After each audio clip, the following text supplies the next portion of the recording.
Semoun, bonjour. Vous êtes le président de la société Les Herbes du Roussillon. Vous êtes producteur d'herbes aromatiques et vous, à la différence de nombreux producteurs qui le font peu, pas assez, vous avez retravaillé votre marketing, votre marque. Pourquoi et comment ?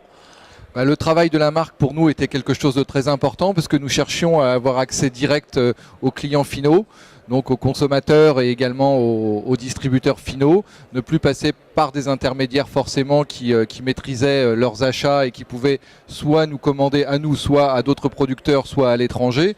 Donc pour nous, il était important d'imposer notre gamme, nos produits, ainsi que notre qualité de produit. Et pour ça, ça passait par du marketing.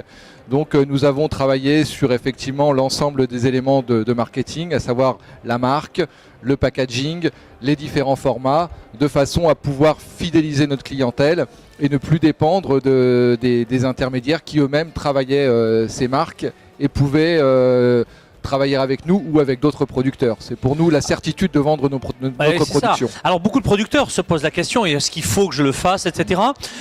Parmi un petit peu toute la panoplie des solutions, des outils que vous avez dû développer, parlez-nous peut-être de ceux qui vous paraissent les plus importants, je sais pas, le logo, la marque, quels sont ceux qui vous paraissent vraiment les plus fondamentaux déjà dans cette migration du métier, pas seulement de producteur, vers vraiment le métier complet de marketeur finalement. Tout à fait. Alors pour nous, c'était important quand même de garder l'image de producteur, puis c'est ce qui fait notre différence avec les autres qui ne le sont pas.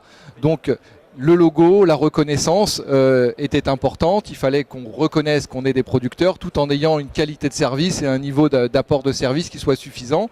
Après, effectivement, toute la dimension du packaging qui découle de l'image de marque et du logo a été travaillée de façon à démontrer que même en ayant la qualité et la fraîcheur d'un producteur, on était capable d'apporter la valorisation du produit, toute la valeur ajoutée que peuvent apporter les intermédiaires et les sociétés de conditionnement. Alors le logo, bien évidemment, autre donnée très importante, je pense, le packaging.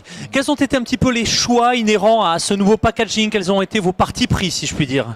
Alors pour nous, c'était l'innovation et la reconnaissance. C'est vrai que le produit doit être visible en rayon, mais aussi l'innovation. Donc nous avons développé par exemple des packaging en zip refermables pour les produits comme les herbes, c'est important.